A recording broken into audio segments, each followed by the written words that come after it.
अंकुरित मूंग दाल का सलाद, टमाटर की मीठी चटनी,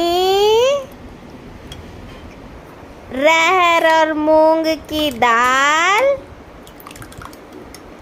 बीन्स और टमाटर की सब्जी, पतली पतली गेहूं की रोटियां और जीरा वाला चावल।